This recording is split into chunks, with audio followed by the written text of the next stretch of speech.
My Time Evershine is the third installment of the My Time series, and in today's video we will be breaking down everything we've seen in the trailer for the upcoming game, plus some extra crumbs the devs have kindly thrown our way. My name is Cylvee, and I've been keeping up with everything My Time as we await its full release in spring 2026. That's right, due to the support during fundraising, we will be given a fully finished game instead of early access, and the trailer has given us a lot of clues on what to expect from the game. In fact, the first 5 seconds alone have given us a lot of information to digest. First of all, we can see here that the very first shot of the trailer is centered on an open book of unknown origins, and I want you to remember this grey compass in the top right for later. Off the bat, we're shown this never before seen winged sword crest, and it's repeated again on another page next to some kind of family tree. And does this silhouette look familiar to anyone else? Because I think it could be the mysterious bachelor Victor. The devs have mentioned that Victor was meant to have a brother,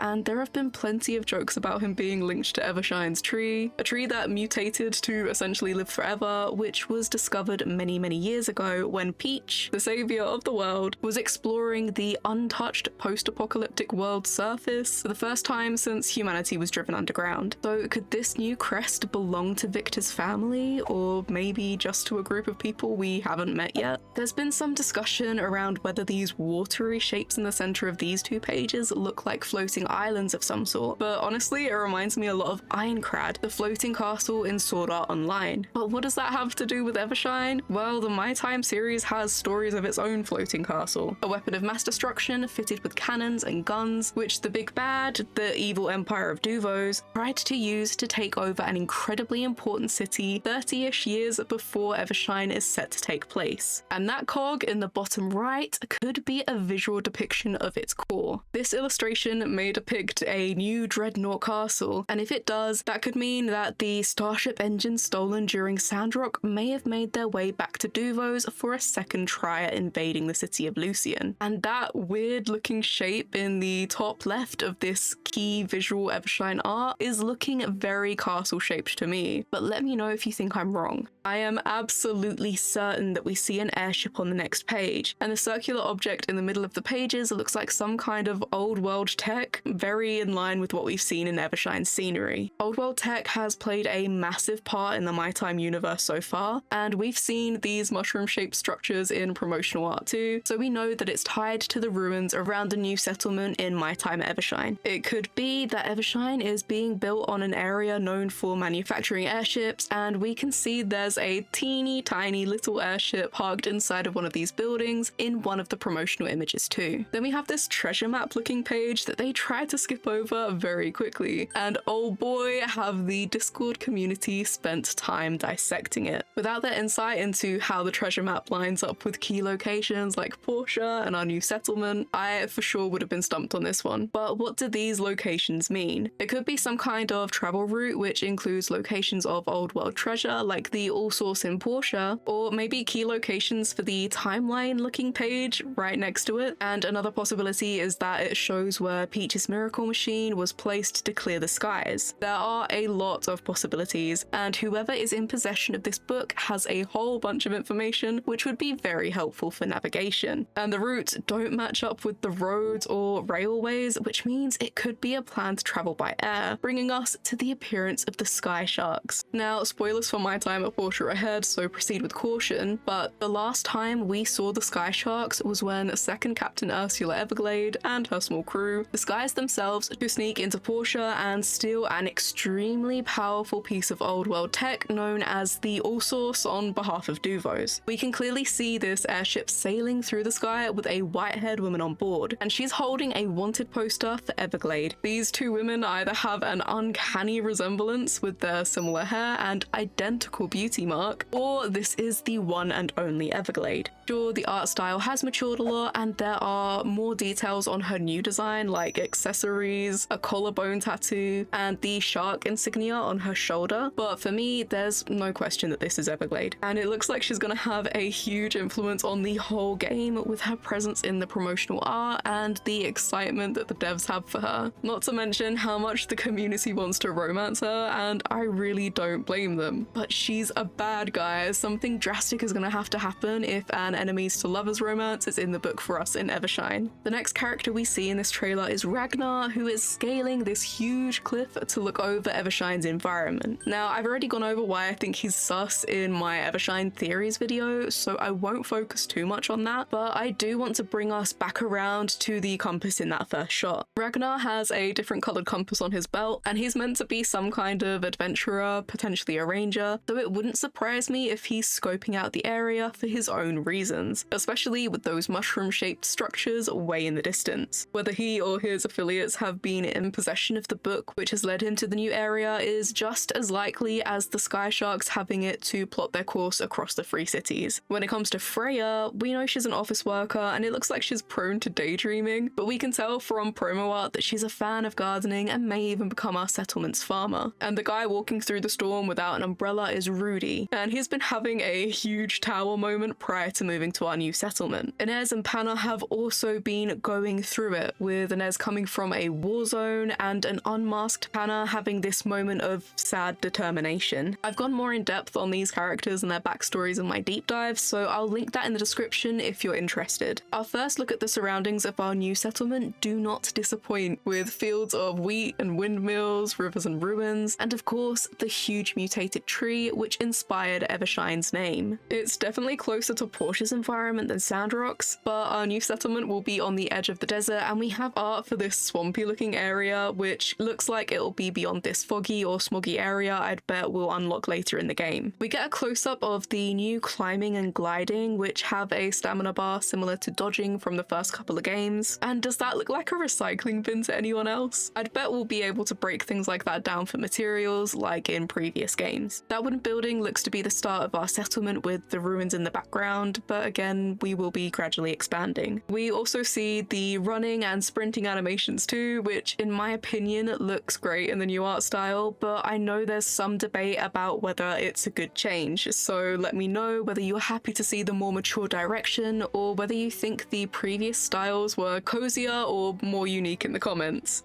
Maybe subscribe whilst you're down there. I'm getting very close to hitting 1k subscribers. We can see that combat, mining and logging can all be done with the help of your followers, a bit like how pets in Sandrock could help you out with some chores, which will make gathering materials a lot faster than before, so anyone who wasn't a fan of the grind may be glad to see this change. Our reason for moving to the new settlement is revealed in the next clip when Violet from the Northern Rangers explains that we are the new governor, fully responsible for all matters concerning Settlement 2, aka our new home. We get a sneak peek on the smooching, snuggling, frolicking and riding animations with our new bachelors and bachelorettes, as having plenty of poses for pictures is something the devs have promised, which I'm very excited for as someone who intends to make content for the game once it's released. It looks like the building is also a team effort, and there's a huge emphasis on community, with the game's tagline being, "No matter where you're from, let's build a new home together." And we'll be able to fully customize our buildings or just choose presets when setting up the settlement, which means we're going to have some really cool looking places shared by the My Time community. Our next character introduction is to Tia, who is traveling across a body of water in what looks to be some kind of train compartment, and I wonder if she'll be traveling to our settlement from Vega 5, the city-state which is a literal sinking ship in the middle of the ocean. Then we have Commander Avery of the Northern Rangers, who we met during our time in Sandrock, and some fans have been turned off of him based on his hair. I don't think it's bad, but it definitely has nothing on Victor's luscious locks. The next shot of Evershine doesn't give us many more clues, just a sunken rowboat and a clearer look at the ruins and the land beyond them, including this interesting statue close to the Evershine tree and the massive tower hidden amongst mist or smog, which I think that swampy area will be beyond. Finally, we're shown the inside of these dark ruins full of rubble, and it is very clear that we are not alone as we zoom in on what is confirmed by devs to be Victor's eye. Very creepy, very suspicious. The game is currently undergoing a closed alpha test, and I have been living and breathing everything My Time for the past few months, so you should subscribe to my channel for future updates and gameplay videos. It's kind of become my thing, and I have a couple of videos I think will interest you linked in my description. This will be my last Evershine video until we get more details, so please share your favorite games in the comments so I can try them out next.